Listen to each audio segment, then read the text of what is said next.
umat Islam dan serangan-serangan kepada sumber-sumber referensi Islam. Maka biasanya yang dijadikan objek bulan-bulanan adalah Al-Quranul Karim, Sunnah Rasulullah, dan kemudian tarikh sejarahnya itu. Jadi ini mempelajari untuk mencari objek-objek untuk dijadikan panah untuk melemahkan kaum muslimin. Kemudian al-mustasrik, mustasrik adalah orangnya, al-alim alladhi yastaghilu bitilkat dirasat, orang yang menyibukkan diri, ilmuwan yang menyibukkan diri dengan bahasan-bahasan tersebut. Maka orang-orang barat, para orientalis itu bukan sebagaimana yang mohon maaf ya, kita sendiri kadang-kadang dalam mempelajari sesuatu itu nanggung. Kalau mereka begitu mempelajari sesuatu itu luar biasa. Mempelajari sesuatu itu luar biasa ya. Kalau kita ingat bagaimana fenomena Snock Orange ya di Aceh, sampai belajar juga bahasa Arab, belajar tentang Islam di Mekah. Dan itu sudah banyak ya, para orientalis itu ada yang mereka membuat kamus bahasa Arab, mereka membuat kamus hadis, mereka membuat terjemahan. Dan karena apa? Memang berawal dari semangat sungguh-sungguh untuk mempelajari Islam, tetapi tidak untuk diamalkan, tetapi untuk dicari kelemahan-kelemahan dan titik untuk dijadikan fitnah. Jadi jelas ya, apa itu istisyraq, orientalisme, dan apa itu mustasyrik, orientalis. Jadi orangnya, orientalis adalah orangnya. Nah, kemudian kita bicara sejarahnya. Bagaimana sejarah orientalisme itu sendiri? Yang pertama adalah dimulai dari ada istilahnya dulu. Istilahnya itu muncul wa qad dhahara mafhumul istisyraq fi Eropa, di Eropa baru muncul pertama kali di akhir al-qarnus samin asar, akhir abad 18. Jadi pertama kali muncul di Inggris tahun 1779, kemudian di Prancis 1799 ya, dan bahkan puncaknya pada 1838 itu sudah masuk menjadi istilah resmi di kamus Akademi Perancis.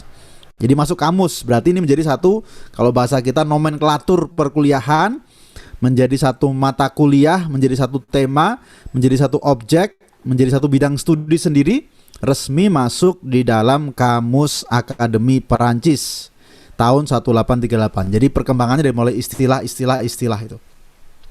Nah, kemudian tentu dilengkapi dengan gerakan yang kemudian dilengkapi dengan gerakan yang diusung, salah satunya yang terkenal adalah Anton Ishak 1838, Sylvester de Sacy, ini dia orangnya, silahkan Anda lihat ya tampangnya. Ini dikenal sebagai imaman lil mustasyrikin fi asrihi, menjadi imamnya para orientalis pada zamannya. Kalau imam kan seolah-olah positif ya, kayaknya ini dedengkotnya lah ya. Ini dedengkotnya orientalis pada zamannya, Sylvester de Sacy. Jadi ini yang kemudian dia juga menjadikan Prancis sebagai pusat studi Arab.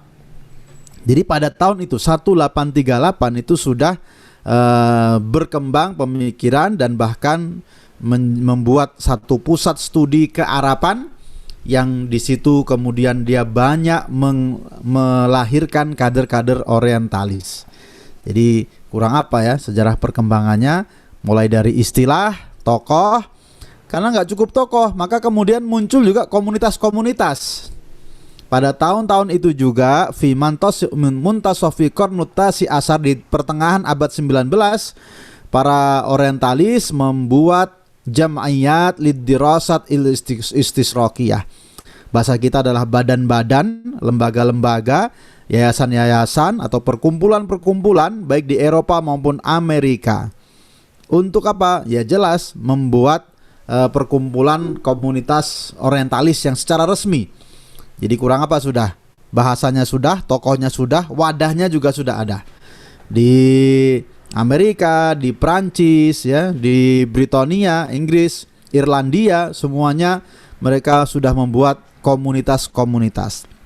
Nah, akhirnya karena komunitasnya banyak sekali, tahun 1873 mereka menyatukan atau setidaknya membuat koordinasi lah yang disebut dengan Muktamar Dauli Istishraq, yaitu Muktamar Internasional Orientalis yang pertama tahun 1873 dan kemudian berlanjut terus hampir pada mungkin setiap tahun ya. Jadi mereka menjadikan itu sebagai salah satu isu, salah satu hal yang memang diperjuangkan secara bersama-sama.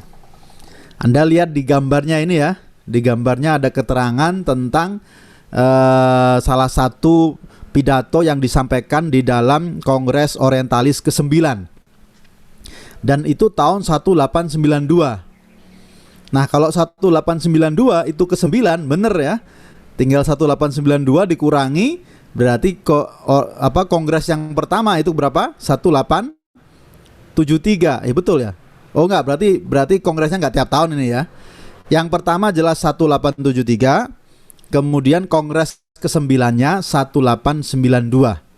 Ya, berarti dalam jangka waktu 20 tahun atau 19 tahun sudah terjadi 9 kali Kongres Internasional Orientalis, kira-kira 2 tahunan lah itu.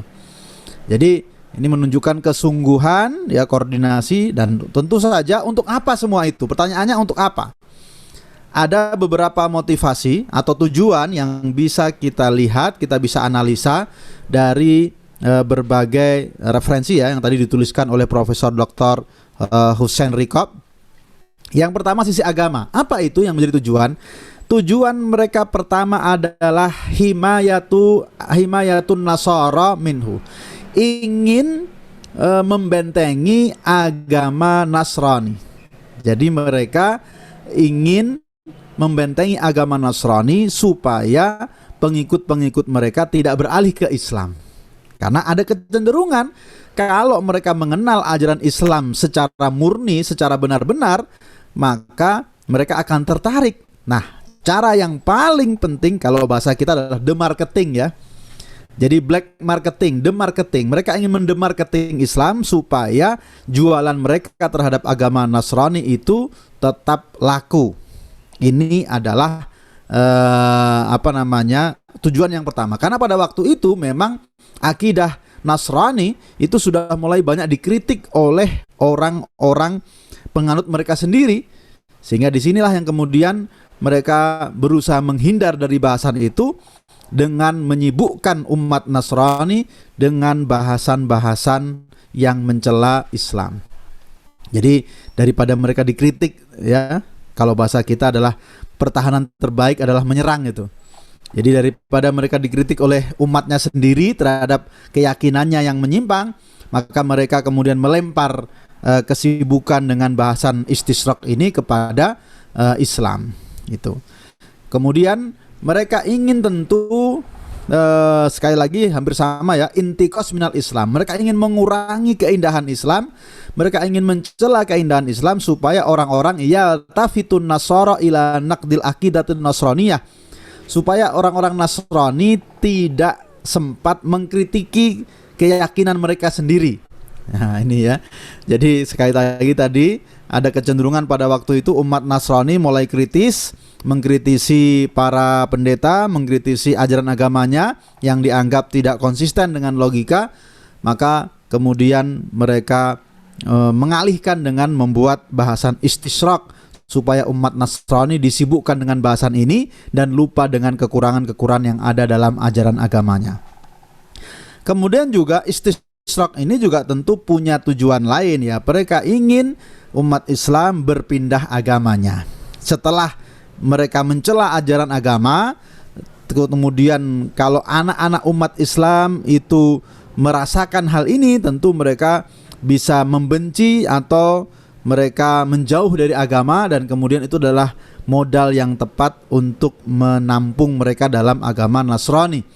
Maka itulah salah satu tujuan-tujuan dari orientalisme dari sisi agama ya. Yang kalau bahasa sederhananya adalah secara internal mereka ingin membentengi agama Nasrani supaya tidak dikritik oleh pengikutnya, dan secara eksternal mereka juga ingin melemahkan agama Islam dan menjauhkan umat Islam dari pengikutnya dengan berbagai macam tuduhan-tuduhan kepada ajaran-ajaran agama Islam. Nah, kemudian juga motivasi tujuan dari sisi imperialisme. Jelas ya, imperialisme adalah kepentingan penjajahan, kolonialisme. Maka studi orientalis itu adalah untuk mengetahui apa sih kekuatan-kekuatan dan kelemahan bangsa-bangsa muslim. Sehingga apa saja yang menjadi titik lemah, titik kekuatan, itu yang kemudian dipelajari dan kemudian mereka akan mencari cara-cara untuk melemahkan. Maka kita tahu ya, bagaimana ketika ada potensi-potensi perbedaan bahasa, perbedaan suku bangsa, perbedaan kerajaan dan kekuasaan, mereka tahu bagaimana potensi-potensi umat Islam sekaligus kelemahan-kelemahan, dan kemudian salah satu kerja penjajahan itu kan politik divide et impera ya, politik pecah belah. Jadi karena apa?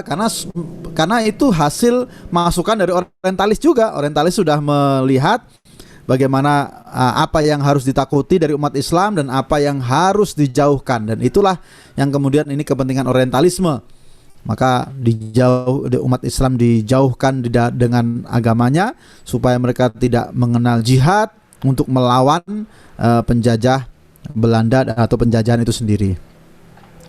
Kemudian juga dari sisi imperialisme adalah ingin membawa bangsa ini atau umat Islam ini menjadi bangsa-bangsa yang tidak percaya diri dengan agamanya, tidak percaya diri dengan budayanya, maka kemudian akan mudah ditarik untuk mengikuti dan mengekor budaya Barat. Ini yang kemudian juga imperialisme ini tujuannya adalah menghidupkan syiar-syiar jahiliyah. Apa maksudnya? Ya maksudnya mungkin ada nasionalisme, kalau bahasa kita nasionalisme Nusantara, mungkin bukan jahiliyah dari konteks hari ini ya, tetapi tujuannya itu jahiliyah. Karena apa? Dengan tujuan seperti itu lalu kemudian menjauhkan syiar-syiar ukhuwah, syiar-syiar keagamaan, karena dianggap itu semua mengganggu misalnya ke nasionalisme, itu semua dipertentangkan dan itu sudah digoreng sejak zaman imperialisme dulu. Nah, kemudian juga ada motivasi yang lain, tujuan secara politik. Jelas pada masa era kolonialisme adanya studi orientalis ini sangat penting karena membekali para pegawai-pegawai yang dikirim ke negara-negara jajahan untuk mengetahui bahasanya, mengetahui kebiasaannya, mengetahui sejarahnya, sehingga mereka kemudian bisa mengelola daerah jajahannya dengan lebih baik. Ya, bisa dipahami ini ya. Dan bahkan sampai pada tahapan kemudian orang kan kalau ada orang asing kemudian tiba-tiba dia tahu bahasa kita, dia tahu budaya kita, dia menghormati, kan kita klepek-klepek ini misalnya. Nah, ini yang kemudian ditujukan kepada studi orientalisme pada masa awalnya. Tapi setelah penjajahan berakhir, setelah selesai era kolonialisme, bukan berarti studi ini berhenti. Karena apa? Karena secara politik studi orientalisme ini juga akan penting bagi mereka untuk membekali para konselor, para duta-duta besar. Ya. Jadi arada al-gharab al-salibi antakuna lahu fi konsuliyatihi wa sifarati rijalun lahum zat jayyid minad dirasatil istisraqiyah. Jadi kayak kita misalnya duta-duta besar negara-negara Eropa, negara Amerika, itu mereka ketika dikirimkan ke Indonesia itu bukan orang yang benar-benar asing dengan Indonesia. Mereka sudah dibekali dengan ilmu orientalis sehingga mereka datang benar-benar dengan siap segala pengetahuan budaya tata krama Indonesia mereka tahu dulu di luar kepala. Jadi kita kadang-kadang yang seneng ya, kadang-kadang kita aneh, wah duta besar Australia bisa bahasa Indonesia ya, duta besar misalnya Amerika bisa bahasa Indonesia. Itu bukan hal yang aneh karena memang menjadi pembekalan mereka kepada para konsulat, para utusan-utusan untuk dikirim ke daerah-daerah tersebut. Dari sisi ekonomi, tujuan keempat ya, saya ulangi salah ini. Yang jelas pertama tentu penguasaan sumber daya alam. Jadi dirosah studi orientalis ini tentu akan bisa mengukur mana potensi-potensi kelebihan satu daerah, yang kemudian bisa jadi dari potensi itu di stop dan diminta untuk mereka bisa menyetorkan sumber daya alamnya kepada negara-negara Eropa, sehingga kemudian setelah diproduksi di Eropa bahan mentahnya dari negara kita misalnya, kemudian setelah jadi produk kita juga yang menjadi konsumennya. Jadi mereka tahu dan mempelajari, mengukur orientalisme itu potensi-potensi kekayaan alam di Indonesia apa yang paling baik, entah itu kopi, entah itu pala, entah itu lada, entah itu coklat. Tapi untuk apa? Untuk mereka beli dengan harga yang sangat-sangat murah, lalu diproduksi di negara mereka, dan setelah itu konsumennya, penjualannya kembali ke negara kita. Dan ini yang terjadi ya, tanpa kita sadari ini yang terjadi. Kalau kita ke luar negeri, kalau ke Australia, apalagi ke Eropa, itu oleh-oleh yang dicari oleh orang Indonesia itu adalah tentu coklat mereka. Ya, coklat makanan coklat yang luar biasa enak itu ya. Nah, ternyata sebagian besar ternyata coklat yang kita makan dan kita anggap oleh-oleh luar biasa dari Eropa, itu bahan baku coklatnya diambil dari negeri kita. Bahan baku coklatnya diambil dari negara-negara yang lain itu. Nah, ini contoh begitu ya. Kopi juga misalnya, kopinya dari Indonesia, begitu sampai di Australia dibungkus di packing yang rapi, kemudian kita beli sebagai oleh-oleh dari Australia, padahal bahan bakunya dari Indonesia juga. Ini contoh dan menjadikan kita sebagai negara yang konsumtif padahal bahan bakunya dari kita. Kemudian juga sisi ekonomi yang berikutnya adalah mereka ingin dengan kajian orientalisme ini kemudian menarik orang-orang kaya kaum muslimin, orang-orang kaya di negara jajahan untuk mereka mau menghidupkan bank-bank penjajah, ya, bank-bank yang penuh ribawi. Dan kemudian setelah itu mereka, jadi kita ini kalau menanam investasi ya, kemudian tertarik untuk investasi di bank-bank mereka, dan kemudian kita mendapatkan keuntungan sedikit, mereka untung banyak, menang banyak itu. Nah, ini contoh ya bagaimana sisi ekonomi ternyata orientalisme ingin menarik mereka mempelajari, kemudian bagaimana psikologi orang-orang kaya sehingga bagaimana satu bank milik barat, milik Eropa bisa disukai, itu dipelajari. Dan ternyata kita tahu ya, sampai hari ini kan pemahaman umat Islam sendiri masalah bank, masalah ribawi, masalah bunga itu masih belum clear, sehingga banyak orang yang merasa itu menjadi suatu hal yang tidak masalah. Ya memang hasil dari kajian orientalis ya seperti itu ya, akhirnya menganggap tidak ada masalah diberikan istilah bunga lagi, padahal sesuatu yang namanya riba dikasih nama istilah bunga. Nah, yang menarik ada juga yang melakukan itu karena semangat keilmuan. Nah, ini menarik ya, tapi sedikit ini. Jadi ada beberapa mereka yang memang semangat ingin mempelajari budaya-budaya lain, bahkan agama-agama lain.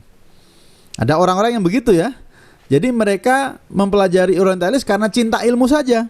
Nah, kalau mereka kemudian karena cinta ilmu, maka ada yang model-model seperti mereka ini semakin dalam mengkaji, semakin menemukan keindahan Islam, dan bahkan kemudian setidaknya kalau tidak mereka akan lebih objektif dalam menilai Islam, tidak ikut-ikutan dengan yang lainnya, setidaknya bahkan ada beberapa yang masuk Islam. Ya. Ada beberapa yang masuk Islam. Jadi kalau orang mempelajari Islam dengan sungguh-sungguh, sebagian ada yang mendapatkan hidayah dan masuk Islam. Tapi kalaupun ada yang belum mendapatkan hidayah, setidaknya mereka mendapatkan objektivitas. Mereka tidak punya kepentingan misalnya kecuali ilmu, maka mereka kemudian bisa setidaknya ya akan menilai ajaran Islam secara lebih objektif. Ini yang menarik, dan itu memang ada juga. Tapi kita tidak bisa mengandalkan kepada mereka ya, jumlahnya sangat sedikit itu. Jumlahnya sangat sedikit. Nah, kita langsung masuk kemudian apa sih sarana-sarana orientalisme itu sendiri, lalu tema-tema yang biasa dijadikan bulan-bulanan oleh para orientalis di dalam membuli, di dalam mencela, di dalam menjadikan Islam sebagai agama yang dikatakan sebagai banyak kekurangan. Pertama, sarananya jelas, yaitu pembuatan kitab-kitab. Mohon maaf ya, bahasanya buku. ya, membuat buku penerbitan yang tentu secara khusus membicarakan tentang ajaran-ajaran Islam dari sisi yang ingin mereka sasar. Dan ini kita sudah tahu ya, bab-babnya paling tidak biasanya terkait tentang sejarah Islam, bagaimana Islam dituduh dengan disebarkan dengan peperangan, atau tentang bagaimana hukum-hukum Islam dikatakan sebagai hukum yang keji, atau tentang persamaan antara wanita, misalnya dalam masalah waris, dalam masalah poligami. Itu semua itu dibungkus dengan buku-buku yang dibungkus dengan istilah studi, ya. Jadi studi persamaan gender wanita misalnya, studi keadilan hukum dan seterusnya. Nah, yang kedua, menerbitkan kamus-kamus diksionari al-mausu'at dengan berbagai macam bahasa. Nah, ini yang akhirnya kemudian kamus-kamus ini menjadi referensi orang-orang Arab sendiri, orang-orang Islam sendiri, yang padahal itu adalah kamus-kamus yang ternyata tentu membawa misi-misi orientalisme. Jadi misalnya ya, kamus Arab Indonesia, ya, kemudian kamus Arab Inggris, kemudian kamus Arab Melayu, kemudian kamus Arab India. Nah, itu mereka membuat kamus-kamus itu, tapi dengan harapan tentu tanpa disadari ternyata disitulah mereka bermain mempengaruhi umat. Karena apa? Karena biasanya orang-orang pelajar kita mengambil referensi dari kamus-kamus. Ya, ternyata kamus pun tidak bisa lepas dari kepentingan. Kemudian ilqaul muhadarat wa aqdan nadawat fil jami'at wal ma'ahid wal muassasat fil alam islami. Ini jelas, yaitu mereka membuat pertemuan-pertemuan, seminar-seminar di kampus-kampus mereka, di sekolah-sekolah mereka, di yayasan-yayasan mereka yang tentu saja sudah banyak tersebar, ya. Mereka membuat dan ingin memperkenalkan ilmu orientalisme itu sendiri dan memperluas agar kemudian umat Islam bisa menerima ilmu orientalisme itu sendiri. Jadi membuat webinar-webinar kalau zaman sekarang, ya. Kemudian juga tentu adalah penerbitan majalah, jelas. Kemudian jadi mereka juga mengumpulkan tulisan-tulisan, karangan-karangan yang dulu, yang kemudian ditahkik, dianalisa untuk diarahkan menuju versi mereka, ya. Kemudian juga mereka menerjemahkan kitab-kitab berbahasa Arab menuju dalam bahasa mereka, dalam bahasa Eropa, dan bahkan menerjemahkan Al-Quran juga. Tetapi sekali lagi tentu ini sesuai dengan misi mereka. Jadi kitab-kitab, mungkin ada kitab-kitab hadis, bahkan Al-Quran diterjemahkan tidak lain dan tidak bukan sebagian ternyata untuk menguatkan misi mereka dalam mengaburkan ajaran agama Islam.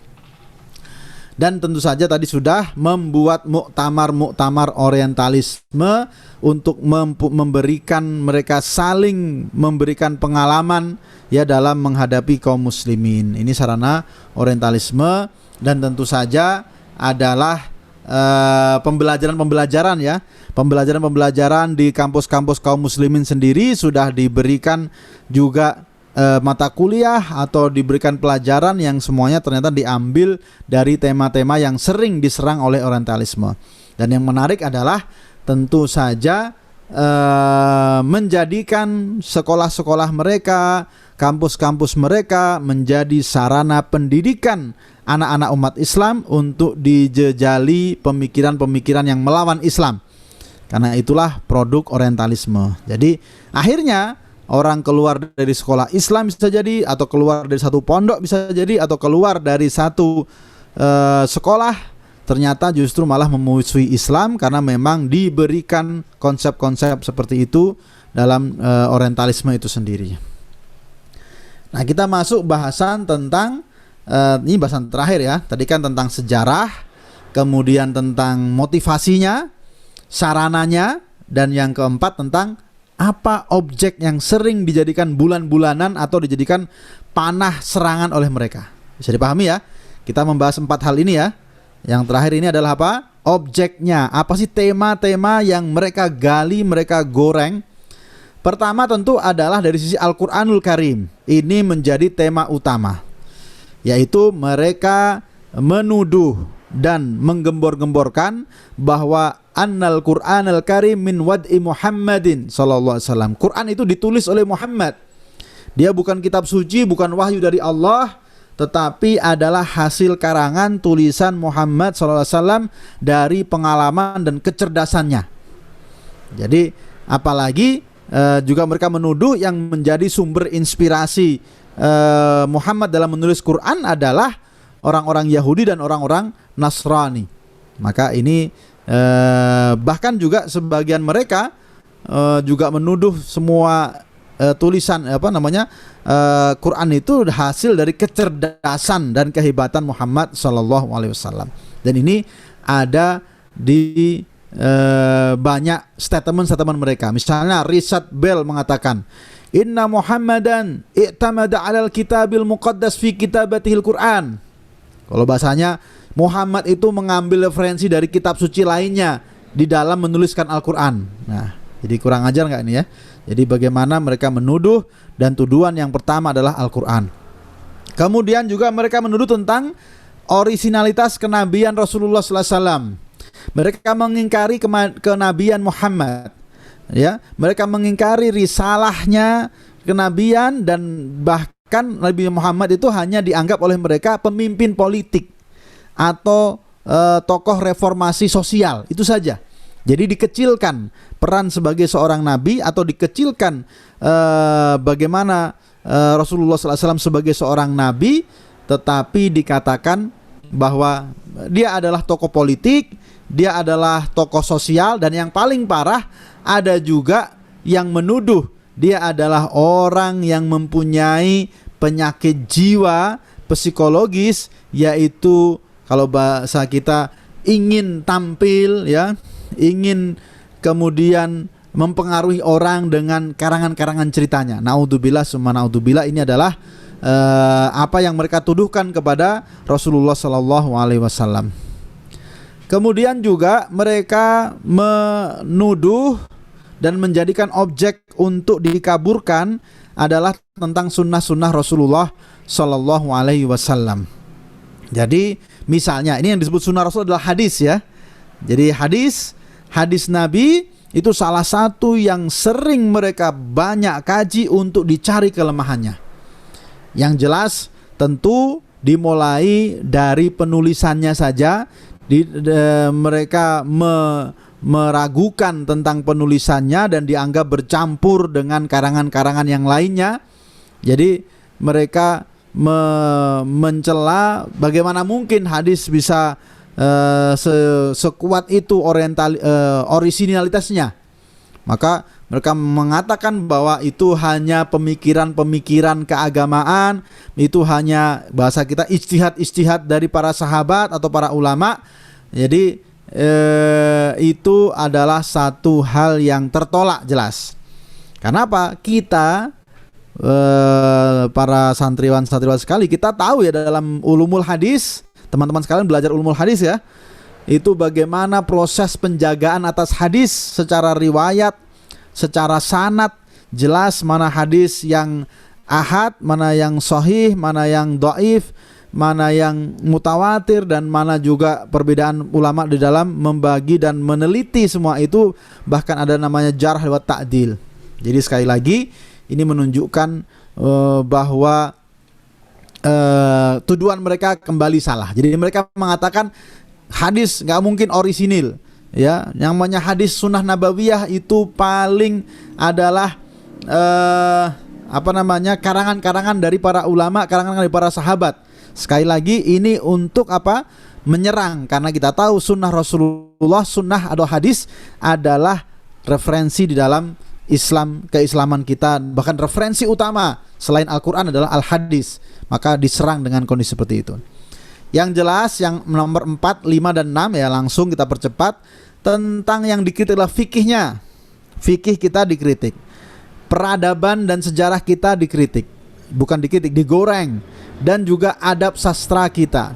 Apa itu maksudnya? Misalnya tentang hukum-hukum syariat kita itu dianggap hanya mengikuti dari undang-undang Romawi saja. Itu. Jadi mereka mengatakan ajaran Muhammad itu kan nggak jauh-jauh, itu semuanya adalah mengambil dari hukum-hukum Romawi. Ini sekali lagi hanya mengikuti saja. Ini sekali lagi adalah celaan, adalah yang mereka lakukan. Kemudian at-taskik fit turas al-hadari al-islami, yaitu mereka, ini nanti saya sebutkan ya, mereka menuduh perjalanan kaum muslimin dalam menyebarkan Islam, dalam memperluas Islam dan budaya peradaban Islam. Dikatakan bahwa peradaban Islam itu hanya ikut-ikut peradaban Romawi. Tidak pernah kaum muslimin punya peradaban sendiri, tetapi hanya mengikuti, dan mereka menyebarkan Islam dengan menumpahkan darah. Jadi ini sebenarnya kalau hari ini kita dengar kata-kata seperti ini sudah terjadi sejak 200-an tahun yang lalu ya. Mereka menuduh umat Islam, agama Islam disebarkan dengan menumpahkan darah, dengan perang, dengan pedang itu. Jadi dari dulu sampai hari ini masih dituduh seperti itu. Karena apa? Karena produk tuduhannya ya sama-sama ya. Kemudian juga mereka menuju tentang adab Islam sebagai sastra Islam ya, sebagai sastra yang cacat, sastra yang tidak mumpuni, sastra yang lemah. Supaya apa? Supaya orang tidak bersemangat untuk mempelajari sastra dan mempelajari bahasa. Dan ini satu hal yang sangat merugikan kita. Nah, maka tema berikutnya adalah bahasa Arab. Sudah pernah kita bahas sebelumnya di semester pertama ya, bagaimana bahasa Arab juga menjadi bulan-bulanan ya, bagaimana mereka kemudian pertama mendemarketing bahasa Arab ya, dicela, diremehkan dari sisi kaidah-kaidahnya, dan mereka mengunggulkan dan memotivasi orang untuk mencari atau mempelajari bahasa-bahasa Eropa, bahasa-bahasa asing. Nah, kita tahu nanti dalam konteks kolonialisme, penjajahan, jelas ya yang digunakan. Kita lihat bagaimana penjajah Belanda yang ngajarnya bahasa Belanda, penjajah Perancis yang ngajarnya bahasa Perancis, penjajah Inggris yang ngajarnya bahasa Inggris. Kita aja beruntung ya di Indonesia, mbah-mbah kita dulu belajar bahasa Belanda tapi gagal menurunkan kepada kita ya. Jadi alhamdulillah tidak kita lalu disibukkan terkontaminasi dengan bahasa. Kemudian juga mereka menyebarkan dialek bahasa Arab yang tidak resmi atau bahasa tidak fushah. Jadi bahasa gaul, bahasa slang atau bahasa dialek, bahasa logat itu di bahasa sehari-hari itu dibesar-besarkan supaya jauh dari pemahaman bahasa Arab yang resmi, bahasa Arab yang dalam, bahasa Arab yang Qurani. Kita sama lah ya, kalau bahasa Indonesia merusak tata bahasa Indonesia ya sebenarnya seperti itu ya, kurang-kurangnya sama. Dan juga bahkan mereka menulis kitab-kitab yang awalnya berbahasa Arab diganti dengan menggunakan bahasa Latin, walaupun bahasanya Arab tapi tulisannya Latin. Nah, ini menjauhkan ini, hati-hati ya. Kita tapi ditulis bukan menjauhkan orang untuk mampu membaca Arab dengan baik ya, dan itu kemudian menjadi bagian dari contoh taskiknya. Kemudian tema yang berikutnya jelas masalah kedudukan wanita. Mereka seringkali menuduh wanita dalam Islam adalah makhluk lain, makhluk tertindas, makhluk yang terzalimi. Maka selalu mereka menggaungkan tentang tahrirul mar'ah, pembebasan wanita. Ya, mereka ingin menggaungkan wanita, dianggap bagaimana wanita dalam Islam itu dibebaskan, dan ini tentu sesuatu yang sangat-sangat salah, karena justru Islamlah yang mengangkat kehormatan wanita sejak awal. Pada zaman jahiliyah wanita itu dilecehkan kemanusiaannya, bahkan sebagian ada yang menguburkan bayi wanita karena merasa malu ya dengan anak wanita yang tidak mempunyai peran signifikan bagi kaumnya, lalu dikubur hidup-hidup. Maka Islam jelas menolak hal itu dan menyelamatkan kaum wanita sejak awal. Belum lagi kemudian tentang masalah hijab, tentang masalah waris, tentang masalah talak, tentang masalah poligami, itu selalu menjadi tema-tema yang mereka inginkan untuk mendapatkan simpati dari kaum wanita, seolah-olah membela, padahal sebenarnya mereka sedang ingin menghancurkan Islam dengan tuduhan-tuduhan seperti itu. Jadi hati-hati para wanita, hati-hati para santriwati ya. Kadang ada isu-isu yang seolah-olah memperjuangkan wanita, ternyata tujuannya adalah untuk merusak Islam dari yang mereka punya.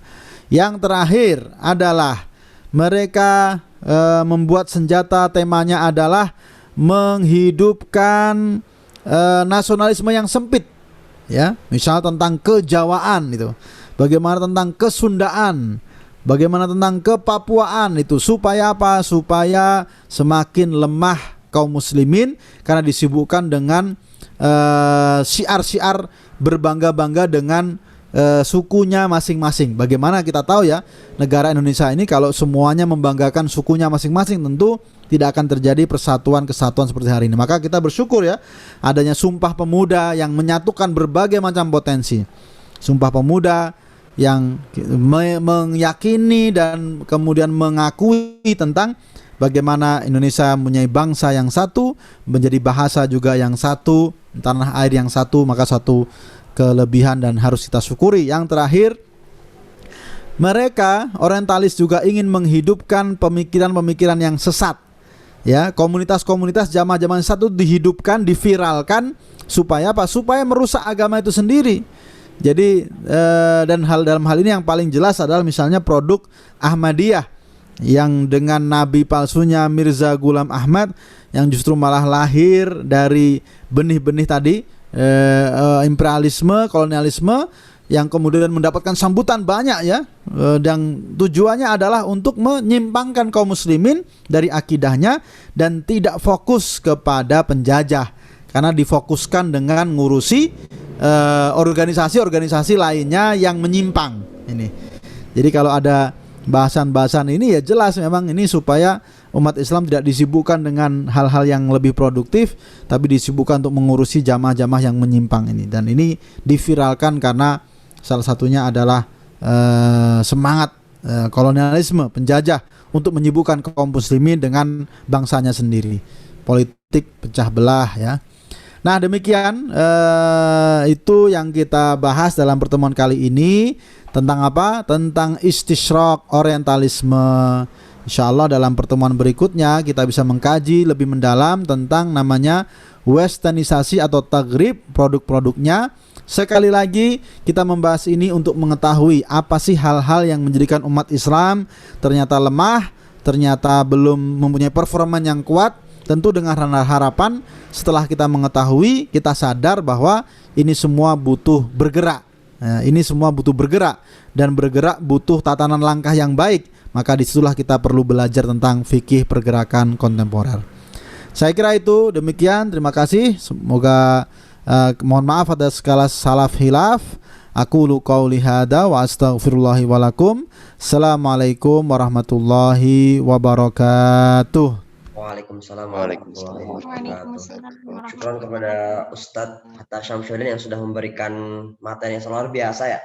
Apalagi di saat kondisi saat seperti ini ya, teman-teman di zaman modernisasi, tentu pemahaman-pemahaman yang sudah kita kenal, pemahaman-pemahaman yang melenceng dari Islam, tapi mengaku Islam sudah kita banyak temukan di lingkungan kita gitu. Nah mungkin ini menjadi suatu hal yang penting juga ya, yang harus kita pelajari juga, dan kita juga bersyukur gitu. Alhamdulillah kita di area ini difasilitasi dengan ilmu seperti ini, sehingga untuk memperkuat gitu pemahaman kita, akidah kita terhadap lingkungan di luar sana yang sudah begitu luar biasa mengerikan gitu. Nah, moga teman-teman ini tanya jawab boleh atau seperti apa? Ya silahkan, kalau ada boleh silahkan. Moga teman-teman semisal ada yang mau ditanyakan berkaitan dengan materi tadi yang sudah disampaikan oleh Ustadz Hatta Syamsuddin, monggo saya persilakan kepada teman-teman semua. Ada yang mau bertanya, teman-teman? Permisi, mau bertanya. Ya, monggo Ulwan bisa langsung disampaikan aja. Ini suara saya masuk ya? Masuk. Oke. Pertanyaan saya begini, tadi kan bilang ya Ah, apa namanya kalau peradaban videonya dimunculkan juga videonya. Ya, mau videonya di on. on kan ya, ntar ya. Takutnya Ya, nggak stabil ya. Tadi saya coba dulu. Udah kelihatan ya? ya. Ya, silahkan. Oke. Nah, jadi pertanyaan saya begini. Jadi kan Ustadz sempat bilang kalau bahwasanya peradaban Islam itu apa namanya tidak sekedar menyontek dari peradaban Romawi gitu. Nah, kalau kita lihat sejarah peradaban Islam kan Islam turun di Arab ya, di Jazirah Arab. Nah, pada waktu itu kan kalau kita lihat kondisi Arab kan masih dalam keadaan jahiliyah gitu, terbelakang gitu. Sedangkan pada saat itu juga kan sudah ada dua imperium itu, yaitu Imperium Romawi dan Persia, di mana kedua imperium itu sudah besar gitu, sudah maju istilahnya. Berarti kan mereka sudah istilahnya punya peradaban yang lebih maju ketimbang peradaban di Arab pada waktu itu. Nah, yang menjadi pertanyaan saya itu begini, Ustadz. Kira-kira peradaban Islam ketika mulai maju, apakah dia tidak mendapat pengaruh dari dua peradaban besar sebelumnya, yaitu peradaban Romawi dan peradaban Persia? Mengingat kan sudah ada dua peradaban besar yang maju yang sebelumnya sudah ada sebelum ada peradaban Islam itu. Kalau menurut saya kan tidak mungkin ya tiba-tiba peradaban Islam tuh bisa maju, tapi tanpa ada sebab ada sebab yang jelas gitu. Masa tiba-tiba peradaban Islam tuh bisa maju mengalahkan dua peradaban yang besar sebelumnya seperti peradaban Romawi dan peradaban Persia. Itu kira-kira bagaimana ya Ustaz kronologinya, kok bisa peradaban Islam maju mengalahkan dua peradaban besar sebelumnya, Persia dan Romawi gitu. Karena Ustaz tadi bilang peradaban Islam itu tidak sekedar mencontek dari dua peradaban Romawi seperti itu, Ustaz. Itu untuk pertanyaan pertama. Yang kedua, tadi Ustaz sempat menyinggung masalah Ahmadiyah. Jadi begini Ustaz, oke, kalau kita lihat sejarah kronologinya, Ahmadiyah itu kan berasal dari India ya, yang dibesarkan oleh Mirza Ghulam Ahmad, jadi seperti yang Ustaz katakan. Kita kembali ke realita bahwa ajaran Ahmadiyah sudah tersebar di Indonesia, Ustaz. Nah, kira-kira sikap kita sebagai umat Islam di Indonesia itu harus bagaimana, Ustaz, menghadapi Ahmadiyah? Apakah kita harus mengkriminalisasi orangnya, atau kita hanya menolak ajarannya, atau kita harus mendakwahkan kebenaran kepada orang-orang Ahmadiyah seperti itu, Ustaz? Monggo Ustaz, bisa langsung dijawab. Oh iya, terima kasih. Sebenarnya dari dua pertanyaan ini semuanya sudah dijawab sendiri ya. Jadi cukup jelas. Jadi sambil bertanya juga sudah menjawab apa yang ingin ditanyakan sambil menerangkan jawabannya tadi. Jadi tidak ada masalah. Yang dimaksud dengan tuduhan orientalisme tadi, saya tidak mengatakan kemudian bukan sekedar mencontek ya. Tapi orientalisme itu kan hadir tahun 1800-an. Dan padahal pada tahun 1800-an itu jelas-jelas peradaban Islam itu sudah juga mewarnai peradaban manusia sejarah dari mulai Bani Umayyah, kekhalifahan Khulafaur Rasyidin, Bani Umayyah, Bani Abbasiyah, dan Turki Utsmani, Andalusia gitu. Nah, jadi masalahnya adalah peradaban Islam yang sudah banyak memberikan warna dan sudah luar biasa, kemudian tiba-tiba orientalisme itu yang tahun 1800-an itu mau berusaha mengkerdilkan. Jadi mengkerdilkan dan kemudian menjadikan umat Islam tidak bangga dengan peradabannya. Ya, dan mereka mengkerdilkannya dengan salah satunya mengatakan itu hanya ikut-ikutan saja, itu tidak itu hanya mencontoh dari peradaban Romawi saja, peradaban Persia saja itu. Jadi apa yang mereka katakan betul bahwa peradaban itu saling mempengaruhi satu sama lain, dan tentu peradaban Islam kita mengambil yang baik ya, bentuk-bentuk budaya yang baik, peradaban yang baik itu disahkan dalam Islam. Ada beberapa hal yang tentu itu jelas dan itu tidak ada masalah ya.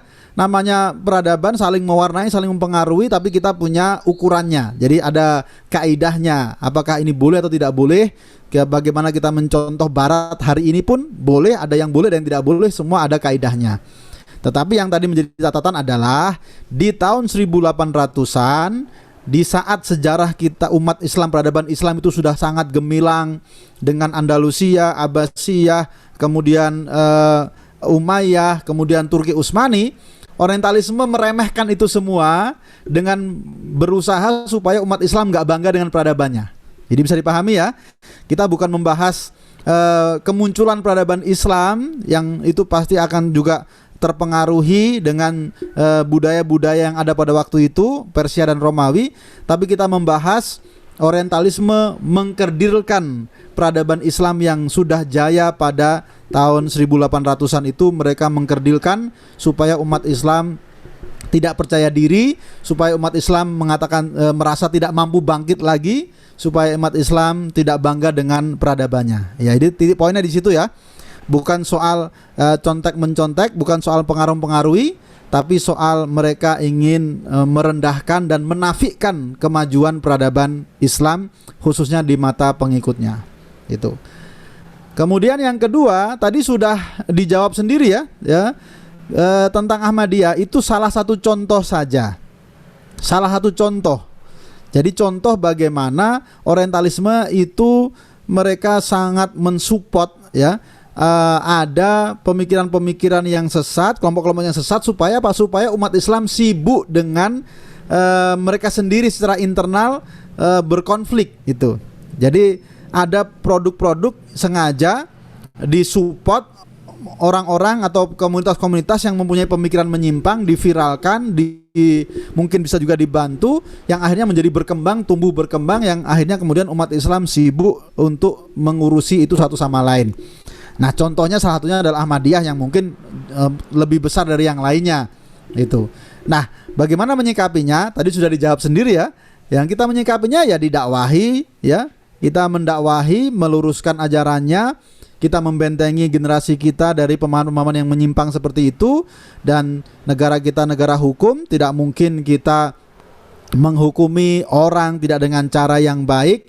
Yang jelas tetap saja kita memberikan pemahaman kepada orang-orang, pemahaman kepada generasi kita tentang apa yang sesat dari Ahmadiyah, apa yang kemudian harus diluruskan, tetapi tidak dalam konteks kita berbuat yang sewenang-wenang. Itu saya kira sudah jelas dan tadi penanya sudah menjawab sendiri saya kira. Terima kasih. Wallahu a'lam bishawab. Syukran kepada Ustadz Hatta sudah memberikan jawabannya atas pertanyaan. Monggo. Mungkin terakhir ada yang mau bertanya lagi satu lagi atau berapa yang mau bertanya? Monggo, teman-teman. Ada mungkin? Mungkin kalau nggak ada saya boleh bertanya. Silahkan. Yang pertama terkait dengan tadi Orientalisme gitu. Kalau misalnya kita lihat kan juga banyak juga gitu pemahaman-pemahaman yang juga mempengaruhi Islam gitu. Ada pluralisme, ada liberalisme, ada feminisme, ada sekularisme gitu. Nah, apakah memang orientalis ini adalah bagian dari apa ya? Bagian dari apa ya? Rencana mereka, bagian dari ada sangkut Pak. Saya ada ini nggak sih hubungan dari pemahaman-pemahaman yang dibuat kayak tadi liberalisme, sekularisme itu ada hubungannya gitu. Apakah memang orientalis ini berdiri sendiri gitu? Seperti itu. Apakah ada benang merahnya dari sejarahnya itu? Ada benang merah sejarahnya dari pemahaman dari yang tadi gitu, ada liberalisme, sekularisme dan sebagainya gitu. Kemudian kalau melihat orientalisme di Indonesia saat ini seperti apa, Tat? Perkembangan saat ini yang di Indonesia saat ini seperti apa orientalisme? Soalnya kalau kita lihat kan orientalisme kan lebih ke tokoh-tokoh zaman dahulu, tapi kalau zaman sekarang tuh apakah di Indonesia ini masih ada, masih banyak atau mungkin udah ada organisasinya di Indonesia? Mungkin Ustaz bisa. Ya. Jadi apa yang Anda tanyakan, pertama terima kasih pertanyaannya dulu ya. Tentang sekularisme, feminisme, liberalisme itu nanti adalah bahasan dari bahasan di rosah kita berikutnya ya. Ketika membahas tentang sarana ketiga, apa itu westernisasi. Taghrib, pembaratan. Nah, bagaimana mengarahkan umat Islam ke barat-baratan, itu produknya tadi itu. Sekularisme, kemudian globalisasi, feminisme, itu produk-produk supaya umat Islam ke arah barat itu.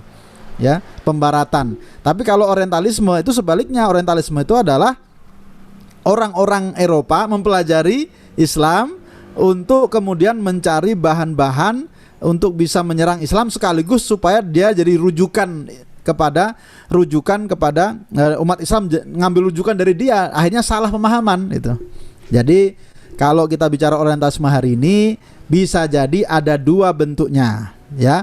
Pertama, sampai hari ini banyak pakar-pakar keindonesiaan dari orang-orang barat, ya. Jadi pakar-pakar keindonesiaan, pakar-pakar tentang Islam dari orang-orang barat yang mereka mengajarkan kepada orang-orang mahasiswa Islam di Indonesia, mengajarkan, menjadi rujukan. Kan jadi aneh, ya. Sampai hari ini masih ada, ya. Kita tidak menafikan bahwa sebagian mereka juga mempelajari Islam dengan objektif, ya, dengan tanpa motivasi yang negatif tadi, ya. Lalu mereka berbagi banyak itu. Anda lihat jurnal-jurnal atau Anda lihatlah bagaimana seminar-seminar tentang keislaman itu kadang-kadang ada bule-bule yang ikut ngisi itu. Ya, mereka adalah pakar-pakar orientalis, mereka yang mempelajari tentang Islam, tentang Indonesia, lalu memberikan statement-statement. Kadang-kadang statementnya objektif, kadang-kadang ya bisa ketahuan lah. Ya, saya tidak menafikan bahwa ada yang objektif, ya. Di situ ada yang objektif dan itu tentu menjadi masukan bagi kita. Jadi ada yang bentuknya pakar-pakar itu memang datang ke Indonesia, mengisi seminar, mengisi berbagai macam hal. Atau ada juga yang orang Indonesia sendiri belajar Islam tapi di kampus-kampus Eropa, kampus-kampus Amerika. Maka mau tidak mau ketika mereka belajar Islam versi Eropa atau Amerika, itu pasti muatan-muatannya pasti ada muatan-muatan orientalis. Maka akhirnya apa? Bisa jadi mereka akan memberikan umpan lambung kepada generasi muda yang akhirnya, mohon maaf, kemudian mereka ragu-ragu kepada Islam. Ya, dikatakan open mind. Anda tahu, ya, sekarang anak-anak muda sering bilang open mind, kamu nggak open mind gitu. Jadi dikatakan bahwa produk-produk ajaran Islam itu ada yang nggak open mind, ada yang kuno, yang harus dikritisi, yang harus dipertanyakan.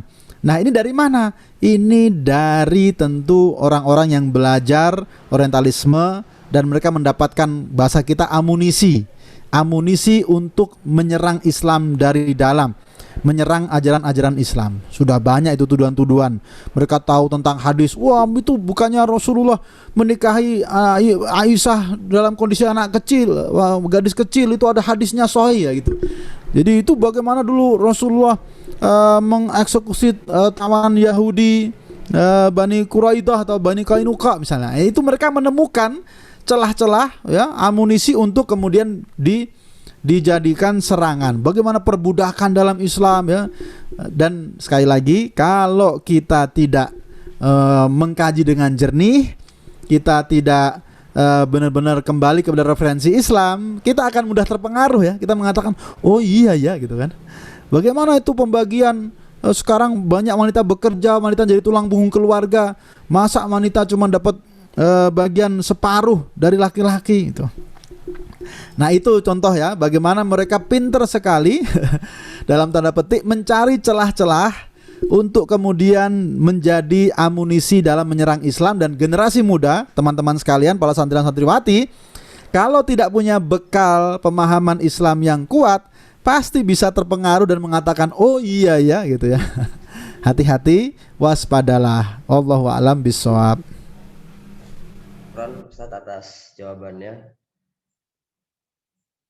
Teman-teman yang lain mungkin ada yang mau bertanya? Kalau tidak ada, mungkin Ustaz bisa ditutup nih, sepertinya tidak ada yang bertanya. Ya, terima kasih atas pertanyaannya Mas Izzuddin Ulwan dan Mas Alvin Mazaya dan yang lainnya. Ini 2 kelas atau 1 kelas ini? Ini 2 kelas tadi gitu. Ya, kok cuman 20 ini, ya. Jadi semoga yang lainnya bisa kapan-kapan bergabung dengan sungguh-sungguh, ya. Bahasan kita ini bahasan yang kadang-kadang berat, Tapi kalau hanya materinya aja mungkin hanya sekedar membaca ya, kurang bisa merasakan penjiwaannya. Oke, terima kasih Mas Faiz, Mas Satria Adi, Mas Adi, Mbak Anissa, Hidayah, Mbak Rafidah Aulia ya, Mbak Umu, Mbak Kori, Devi. Nah, ini malah gabungan ya. Ya, ada 3 orang ya. Oh iya.